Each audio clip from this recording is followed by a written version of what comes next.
Welcome to the Work-Life Balance Podcast. I am Kara. And I am Maggie. Together, we're a power real estate team with the Bajetti Partners in Nashville. We believe that the hustle culture of today's driven entrepreneur who lives and works in Middle Tennessee requires balance. Hey guys, welcome back to Work-Life Balance with Maggie and Kara. Welcome back. Welcome back. It's been a minute. Today, we're going to talk about the do's and don'ts for realtors. Yes. So, we've been kind of putting our lists together because there's a lot of do's and don'ts that we come across on a daily basis. So, I thought it was a kind of a cool concept. Mm-hmm. Yeah, and we did this for buyers and sellers a while back, so if you didn't listen to that episode, listen to it. But this is more for agents and brokers and people that are wanting to get in the business or change what they do in the business. Yeah, because again, not everybody not everybody succeeds. Yeah. A lot of failures. So 87% to be exact. 87% in the first 5 years of real estate fail. So how do we as agents not fail? Well, we do a lot of good things and not do the bad things. So best practices, all the good stuff. Yeah, so we put a little list together. So you want to start? Yeah. Sure. Okay. So do's. So the first do that we've got is interview your clients, ask all the necessary questions up front to get accurate specs, to actually be able to do the job successfully, right? And you're good at that. You have to ask questions. Yeah, for the most part. I feel like every client's a little bit differently, or acts a little bit differently towards it, and like where you ask them, how you ask them, and how you vet them is important, because some people, if you ask too many questions right out the gate, they're going to get scared and walk away. Mm-hmm. So I think it's important to like find a balance as far as who you're asking and when to ask them. But I know we started this, but it didn't really work out well because some people just didn't want to do the extra paperwork. But sending out the Survey Monkey, I know. And we were sending out like a survey as soon as we would get a new client, just be like, hey, if you want to take a few minutes, just fill this out so I can get a good idea of what you're looking for. But it's an extra step for people that they don't want to take. So right, but just asking them, and it's simple questions like, have you met with a lender? Where are you at in your process? Do you want to buy in the next 3 to 6 months? Are you ready to roll now? Like all the simple things. And then the specs, like, are we looking for a 3-bedroom? Or do you want land? Do you want a pool? Do you want to be in the city? All the things. And then it helps us be better agents. You know, we talk about it all the time. If you give them too broad of a search, they're going to get overwhelmed. Yeah. And it's overwhelming to us too. So absolutely. Anyways, yeah. And I even told a client this morning, like, the transaction and just our relationship is going to be so much better if you're just transparent. Like, I can't read your mind. Yeah, we're psychology gurus or whatever, but we can't read your mind. Like, if you're feeling some type of way about a house, you have a reason that you don't like this one versus this one. Like, we need to know. So be open, honest, give really good feedback. Just that's more for a buyer rather than like agent to agent. But ask the right questions. You have to really pull information out of people sometimes, but it makes them trust you though. It does, and I think it's the same as they're interviewing you, because they have a million agents to choose from, and we want to make sure that they're not working with another agent too. That all comes part of that whole vetting process. So I think this is a good place too to say, like, cut the fat. I like it. I know, because in the beginning, like we've said this before too, but Kara would tell me not to waste my time on people. And I kind of thought at the beginning that was kind of like mean, like leaving people out. Yeah. But it's not. Like, you really do have to cut the fat, because if you're wasting your time on clients that are never going to get anywhere, you're wasting time when you could have been spending that time either doing more marketing or going and finding more clients that are actually going to come to fruition. Yeah, for sure. And I think going with that with the dues is, we have to educate a lot. And also, like, thinking like not everybody is a first-time home buyer, so we're so used to that, and it's great to treat them like a first-time home buyer, but also realize that, like, once you are vetting them and they bought a house or two, they don't really care. I over-listened to you yesterday, and you were explaining every aspect of that because she had never bought before. She had never bought before, and it was so thorough, and that's great. And so to make sure who you're talking to.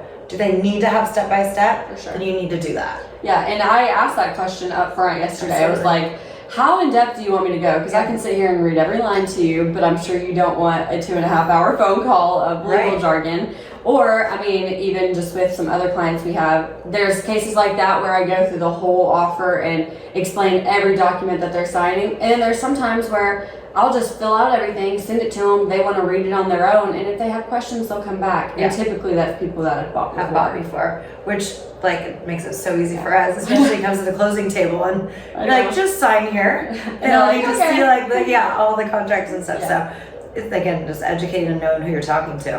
I'll say on that too, like one thing that I do if I know they haven't bought before, I did this a couple days ago with a client. Like we were standing in the house and they were seriously talking about, okay, like what are the next steps, because we really like this place and I know she had never bought before. So I said, okay, I'll give you just a little crash course on what the next 4 weeks is going to look like. Sure. Because it's a little crazy and you never know what's coming next. So at that point, I just kind of laid out like step 1, step 2, the whole thing. And I was like, this is what it's going to look like from start to finish. And I explained, I feel like I have to explain now, just going through enough transactions to know that shit happens. Mm-hmm. Like I even explained to them, look, there are going to be things that I can't control, you can't control in this whole transaction because you're dealing with so many different parties and so many different people. It's like there's going to be things that come our way that I can't control, but we just got to deal with it. And I want to let you know that up front because there might be some, some surprises, and then or it might go completely smooth and you have zero problems the entire time. So. But I think that's good. Like that shows back to our process. Like this is what it looks like from pre-qual to closing escrow, the appraisal, all the stuff that comes out of the contract, and they don't know all that. First-time buyers have no idea what underwriting even means. No. So for you to be able to kind of give them a gist of it, and then send them to the lender for more details. But I love it. What's our next one? Well, one thing we kind of missed on that, which I don't know if we missed it. We were talking about educating, but have a process. We kind of talked about that a little bit, but pre-qual, like follow your CRM. And I like the quote you put, fail to plan equals plan to fail. Yeah. So fail to plan equals plan to fail, which we're pretty good. We've kind of fallen a whole little bit. We're going to get back on that today. I know, we will. But yes, having structure is so important and having a plan. Yes. So you don't have room to fail. So we are really good about our CRM, super important in the database. For those who don't know what that means, that's where you put all of your leads and everybody from your hot, warm, cold, and we have them all labeled like that, and all their contact information and all the notes that go with each person. So a person like me that's not a photographic memory like Miss Maggie girl over here, I'm like, oh, who was Cheryl again? Oh, she was the one that wanted this part, and it's all right there. So it makes it super simple to follow up. Well, and I know you just said that like kind of as a joke, but that always doesn't help me though, because I do go fast. So having the CRM I have at least minimum, I have to have like one office day a week where I do nothing but do stuff on my computer. So having my CRM there and having everybody just laid out, like you can literally just go one to the next to the next and just knock everything out. So it makes it easy to visualize because you do go fast, you have conversations here and there, and you forget about people. Yeah. They could be your biggest client, seriously, and you'd still have a chance to forget about them because so much is going on. And having a process, is so important because things get crazy. Like, you've had kids running around all summer and juggling this and this, and same here, like having to go on vacations, planning that out. So having a structure is important, but it can get off track a little bit sometimes. Yeah, but I think, we're pretty good. We're super visual. Anyway, so not only do we have our CRM, we have a whiteboard that's next to our desk that's got our leads too that are really ready to buy right now. So it's just seeing it. So we're constantly following up, and that's a huge process in our dues is follow up. For sure. I feel like that's number one thing that, agents don't always do. And I think the fact once you don't follow up, the next agent's going to, and then you lost your buyer. Absolutely. So I'm going to ask, I know the answer to this, but I'm going to ask you just for the podcast, but what do you think is the best way to follow up, and how quickly should you follow up as an agent? I think you need to hit your leads every week. Okay. I think if you pick a day a week, if it's Monday or Wednesday or whatever it might be, I always like the middle of the week kind of thing, but Mondays I think is more of your day. And you hit everybody. And then it's but I also think that if something comes up, you should be hitting that immediately to them, right? So sending them a Realtors link or whatever, that's the way we do ours. But yeah, I would definitely weekly. Yeah. I don't think you need to do it every day. I think that might get a little bit overkill and people get freaked out, but Yeah. Like follow up with them once a week, and then as you follow up and more action starts to come with that, then just run with that through the week. Is that what you mean? That's what I mean. And I think for you, you're such a phone call person that that's your jam that you, and then I know you follow up with text. Yeah. And that would be more of my jam, would probably do an email with the thing and then follow up the phone call. So I probably would go the opposite direction just because I'm not as big of a phone talker as you are. But to each their own on that. I think as long as you're touching your leads every week, they're not going to forget about you. Yeah. And when we went and saw, and I know we talked about this too, about Ricky Caruth, and he made that comment, that shout out to you, Ricky. I know. If you listen to this. If you listen to this, when you said at your great little event that we went to, that don't look at your cold leads any differently than you look at your hot leads. Because the cold lead can convert immediately. You just think they're cold when you put it in. But you need to treat them all the same. For sure. And we've had that happen lately, actually. Yeah, that's what I was about to say. Like, that really struck something in my brain. I mean, he really had a lot of really, really good information when we went to that. Shout out to Kara and too for hosting that. Yes. But that really changed the way that I look at my entire CRM. I mean, after that, I kind of went through like all of the hot, warm, and cold and pulled out anybody that I even had like a sliver of a thought that they would be even close to ready or more ready than they were before. Right. So I think that's one thing I need to get better about too. I know as far as follow-up goes, and we have something on here later as far as the don'ts go, but don't forget about your sold leads, right? So I feel like I really need to be better about like contacting them, even though, I mean, I stay in touch with a lot of the people, but I want to send out like a feedback email, like, hey, how am I doing? What could I have done better? Right. What do you need help with? How can I help you in the future? And I think utilizing your CRM, because you can put in there the date that they close escrow on the house, and that can just be a yearly reminder, like, hey, happy anniversary, house anniversary. For sure. Or if you want to do birthday, I mean, it depends on how far you want your marketing to go. If you want to touch them once a quarter, like your past clients, or hey, it's 6 months. Have you talked to your lender about refinancing? Especially right now with the market, and now we're at 7% interest rate as of like this morning. So the rates are increasing, but like that might be a good thing is every 6 months. Hey, have you talked about refinancing? We know you bought when the market was a little high. Might be a good time. So that's something else you can incorporate in your CRM that will remind you. And using other tools too. I know that they have that Home IQ and stuff like that automatically does stuff like that for you. And it's free. Yeah, it's free. You can even on which I know our CRM, it costs a little bit, but it's one of the cheaper ones. And you can schedule emails. Like, why after you close a house, like go ahead, schedule an email for their anniversary date or 6 months later, and it'll send it out automatically. You don't have to think about it. I love that. So. And I just thought about that. I don't do that. I'll just disclaimer, I have not done that, but I'm going to. Yeah, I think it might be one of the less expensive ones, but I don't think you need to go spend $5,000 on a CRM. It's not necessary. No. This is Lion's Desk for anybody that's looking for a good one. There's different tiers. We're like the mid tier, and it works just fine. Yeah. You can do bulk emails, you can do newsletters, you can do text messages through it.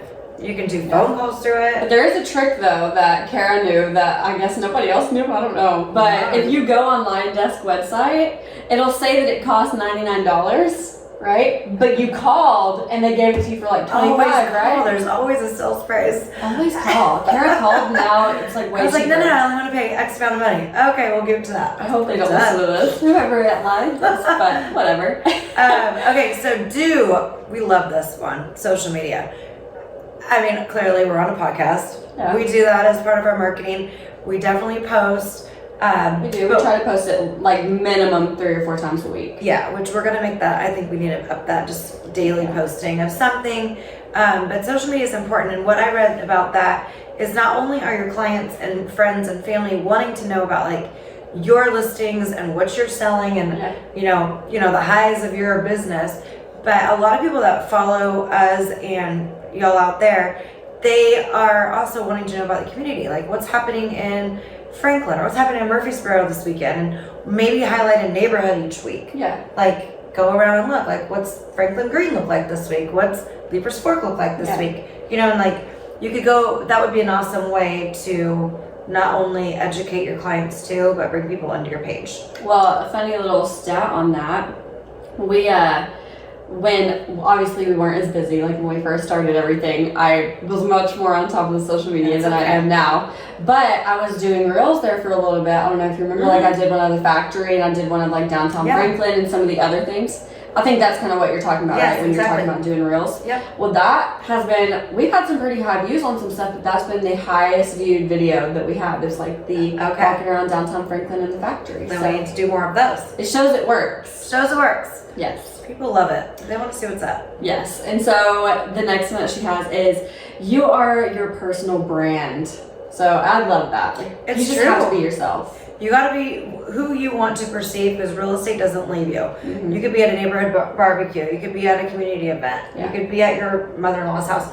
Whatever the case is, I guarantee somebody's asking you a real estate question. All the time. What's the market up to these days? What's the interest rates? The same questions. You get them daily. Yeah. So you always need to kind of be presenting yourself as your business model, as your brand, not only your personal brand, your brokerage brand, like you are representing them on all levels, right? So act the part. And 100%. that's where that quote came from, and it was kind of cute. It was, real estate isn't a job, it's a lifestyle. We've said that before. Yeah. Are you sure that's not your own quote? I may have made that up. Just But kidding. it's so true. It really is. I mean, it never ever stops from the time you wake up in the morning to the time you go to sleep. Yeah. Doesn't stop. Not only like does the work not stop, but like you said, your brand like, doesn't stop. If you're at the pool and you're, you meet somebody, getting wasted and you're jumping off something, like somebody's gonna remember that about you. You know? Like, hey, remember that realtor Maggie who went streaking at the UT game? Yeah.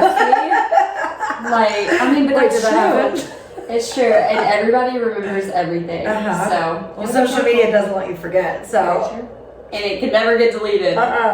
So, but this is one thing I put on our vision board, I think, for like the quote of the year, and it's listen more and speak less.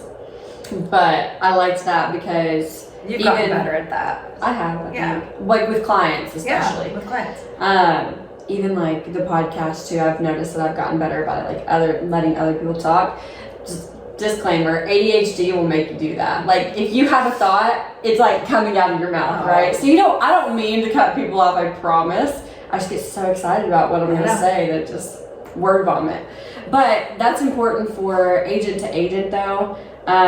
Just listening to the other side, getting with your clients before you say anything, like just making sure you're really protecting them and not saying too much. So yeah, no, I think that's great, and that's when you were mentioning before the podcast that listening to the other agent, but not divulging too much of your own personal information about your client, because it can bite you in the ass, or they may take advantage of that fact. And same with your clients, like listening to them and what their needs are and where they're at in their life, because this is our life. We eat, breathe, do this every day. We were just talking about this yesterday in our meeting. And we send a message and we expect that our client's going to immediately respond, and then we're like, oh my God, they've ghosted us. Yeah. Well, no, they actually have a life outside of real estate that, we don't. Exactly. I mean, we're probably thinking about them buying a house more than they're thinking about them buying a house. 100%. So 100%. Yeah, try to give grace a little bit. Like in that situation that you're talking about yesterday, dude ended up being in the hospital, and that's why he wasn't responding. So that's crazy. Oh wow, really? Yeah. Oh jeez. So you never know. You never know what's going on in people's lives, so don't just think they're ignoring you because they hate you. Yeah. So kick us off on the don'ts. Okay, so don'ts. You kind of hit on this, but don't forget about your clients after your deal closes. Yeah. You're so involved with them during the deal, like you're basically married, right? Like you're talking every day, you're walking them through, you're getting to know each other on a personal level too, family level and everything. So, when the deal closes, a lot of agents just forget about them. And so that goes back to make sure your CRM and your processes are in order so that you keep in touch. Yeah. Well, that's why I don't know if that's exactly why, but that's probably why 90% of people that buy a house again don't use the same agent that they did the first time. That's high stats. Yeah. Wow, is that accurate? I think that's accurate. Damn. I mean, it's a super, super high number. I don't know if it's the same now as it was when I read that, but it's high. Yeah, I mean, it doesn't surprise me because they forgot about them. They got the commission check and they rolled out. Yeah, they didn't make it personal. Either they didn't do a good job, whatever the case may be. I feel like even if you didn't have the best transaction, you can still retain that client, just by being a person. Well, and some things are out of our control. Mm-hmm. So if the loan goes south at the last hour, that's not a realtor. I mean, it's our problem. We try to put that fire out for you, but that's something out of our control. Like we can't. If you went and decided to rack up 20 grand on your credit card, the last day, and then you can't now underwriting red flags that, and you can't close. And you're yelling at your agents because what the hell? Well, we would have already educated you day one, which I heard you do yesterday on the phone. Do not move money out of your accounts. Do not do this. There's certain things. So, shit happens. It does. But it doesn't always have to come down on us. It can be out of our control. So we actually had a client do it even though we advised not to, and then they still got mad because underwriting took them back and it took an extra week and a half to close. Right. So just don't move any money around. Don't just say that. Please don't do that. But I guess that's exactly what the second one. Go for it. Yeah. Well, I mean, okay, kind of going on the same lines is don't treat your clients like a commission check. Treat them like a person, because building relationships is what's ultimately going to continue your business and give you referrals. People that don't really care about you and your transaction are not going to send you their best friend to sell a house to also. Correct. So. And I think ultimately what this whole business is about is building relationships and referrals. And it's kind of funny. We actually had, I think I've shared the story, well, you and I obviously have, but when that gentleman walked in off this in the neighborhood, we don't really get a lot of walk-ins because we're just not on a huge traffic-y area. Yeah. Wonderful guy, and he had interviewed a bunch of agents. And the fact that we sat down and talked to him and explained to him that we were not here just to sell him a multi-million-dollar home, that we were here to create a team and to be there not only for his real estate needs, but your accounting needs. Like, we'll refer you to the accountant that can help you, or how you need this, that, and the other. And he was like, he left that meeting and was like, wow, like this is the first agents that I've spoke to that I felt like you didn't just want the check. Yeah. And that felt really good. Like educated. Absolutely. That feels good because you can't. It's not about the money. Don't think about it like that. If you're counting your freaking ducks before they hatch, you're fucked in this. You are not gonna. You're fucked like a duck that didn't hatch. You're fucked like a duck. That's funny. Cheers to that. I love that. That's hilarious. That's true though. It is so true. It's true. You told me that day when you're like, sister, if I can tell you anything, don't count on a commission check if it's not in your bank account, because it probably won't be there if you're counting on it. Right. I mean, that's true though. You can't do that. You're gonna have a better. I feel like you're just gonna have a better career and a better day-to-day and enjoyment of your job if you're not worried about the money with it, and the money is just a byproduct of helping people. Yeah, and building a relationship. I mean, that's not how people think, though, sweetie. Telling you, that's not how the other 13% or whatever that are succeeding in this. They are not thinking that way, and that's why it's like it's balls to the walls out there. Like, there's so many. Yeah. Well, and I know, which we're kind of getting off topic a little bit, but I know. Sorry. Well, it's okay because I'm saying something off topic again. The other day, our title company, like, something happens. I don't know if we just get the craziest clients or what the fuck happens. I don't know. But we just had something go south, and I was thinking of all of these like ways to fix it. Like, I had offered up my own like rental, like all this other stuff to be able to help these people, right?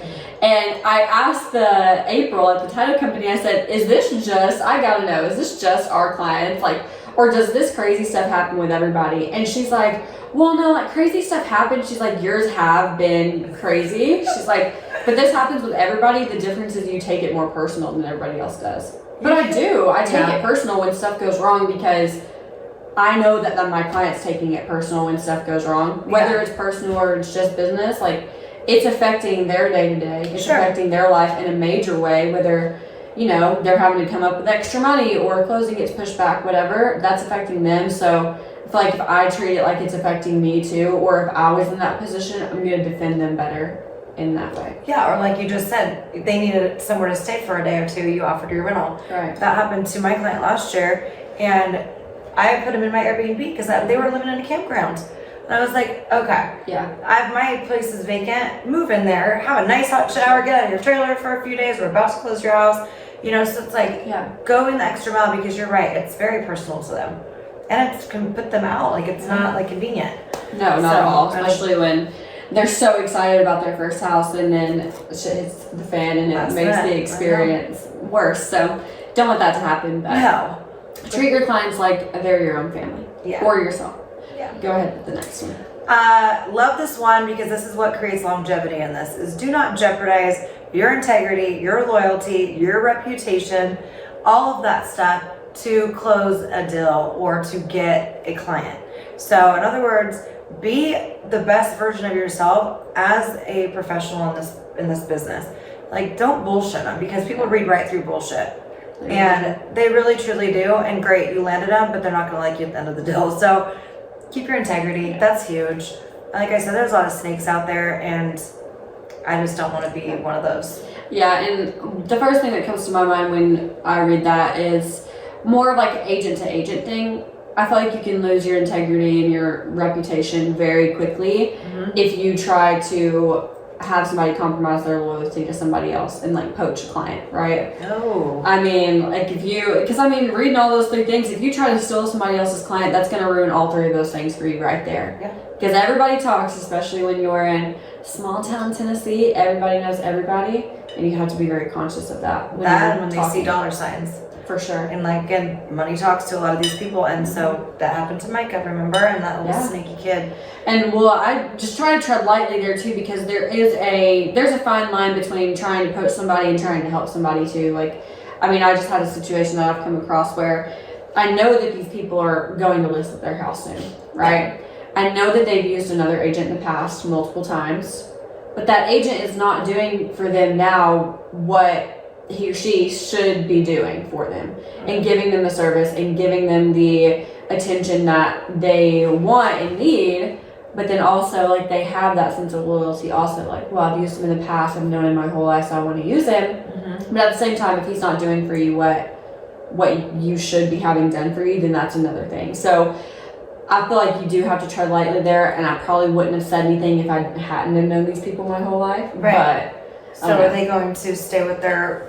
I haven't decided They haven't decided yet? No. Well, you just lay out the cards and said, I mean, there's no buyer rep signed, and it was a past agent, right? So I don't feel like you're poaching. I feel like if they're family friends, you have the right to say, hey, this is what I can do for you. Yeah. But I totally understand if you want to stay loyal to your agent. For sure. And I did say that in the text. I was like, hey, I understand that you're loyal to blank, like, and that you guys have worked with him in the past, but I also know that you're having trouble getting a hold of him. So if you want to sit down and talk more about what I can do for you, I'm more than happy to help. Yeah. And I just left it at that, and they said, okay, thank you so much. We'll talk about it. Perfect. So That's perfect. So that's just, I mean, that's creating a good reputation for yourself, because you don't want to look like you're poaching anybody's client.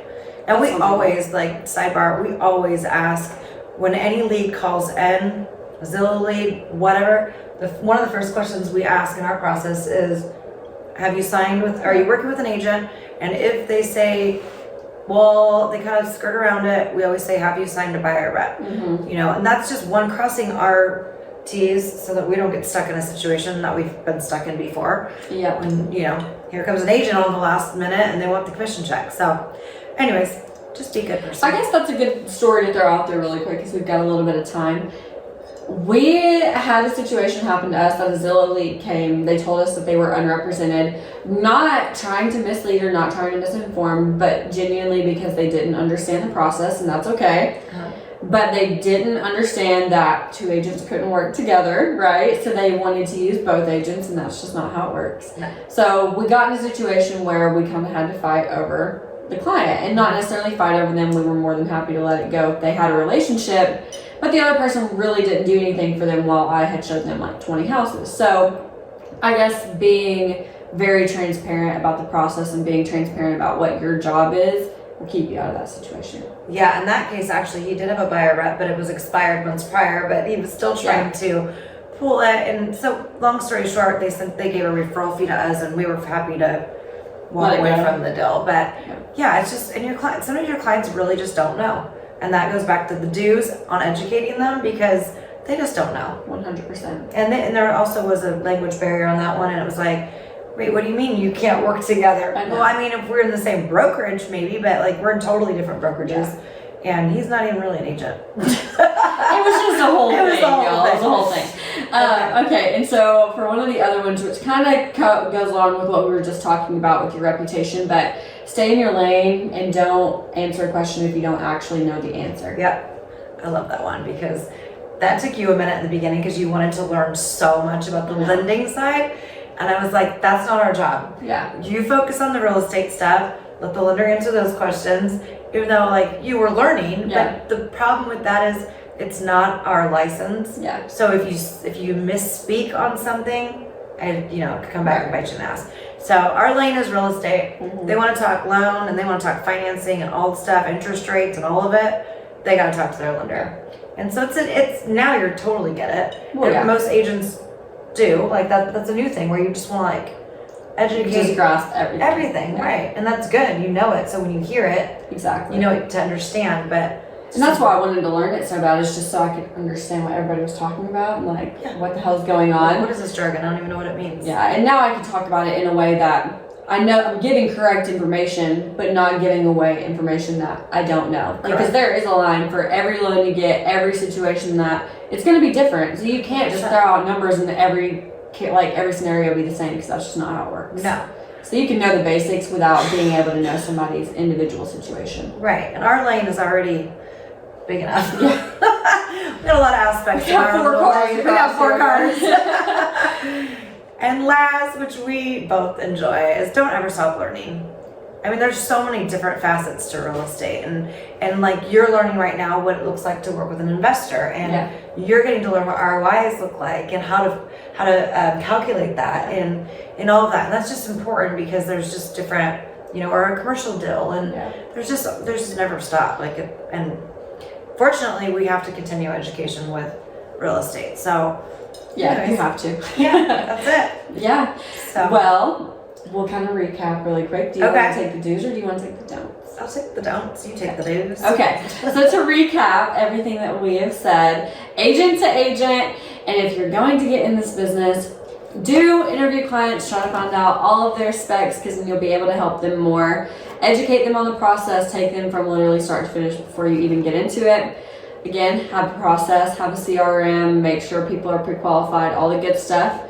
Follow up with all your leads, treat them all the same. Don't treat a hot lead better than a cold lead, because they can turn hot very quick. Social media, which again, need to be a little better at now, but stay on top of it. Know your community, advertise your community, advertise other listings in your community, because that will help you and help other people around you. Know that this job is a lifestyle and that your brand is your business and your personal brand is your business. So act in that way, and then listen more and speak less. Love it all. Love it. Okay, don't forget about your clients after your deal closes. Make sure you use your CRM for that, and that's going to help you stay on top of it and keep in touch. Don't treat clients like a commission check. Build relationships, and that will get you referrals, which is what our business is based on. Yep. So they're not about the money numbers. Don't jeopardize your integrity, loyalty, and reputation. Be kind. Be a good person. It will go way farther than the commission check you're striving to get. For sure. Stay in your lane. We have plenty of people that are on our team. Let your lenders be their lenders. Let your realtors be your realtors. Let the attorneys be the attorneys. Right. We know our lane. Just stay there. For sure. And don't ever stop learning, because that's only going to be able to help you educate your clients more, and you'll be on top of your game and not fall into the failure rate that we're all staying away from. So those are our do's and don'ts. Hope that helped you a little bit. Always feel free to reach out and DM if you have any questions that we can answer. Like, share, subscribe, all the good things. Like we've said that same phrase since the beginning. It's going to be our tagline. But yeah, I think all of those are definitely necessary to be aware of in this business. So take care. Do's and don'ts. Till next time. Bye. See ya. Insurance should never be a hurdle when purchasing a home. It's one of the most important purchases of your life and should be handled with proper care. Whether that be your first home purchase or the next addition to your portfolio. Reach out to the Sally Insurance Agency with Shelter Insurance for a free consultation, so you are confident that you are protected when it matters the most. Call Shay and Sally at 865-671-6451.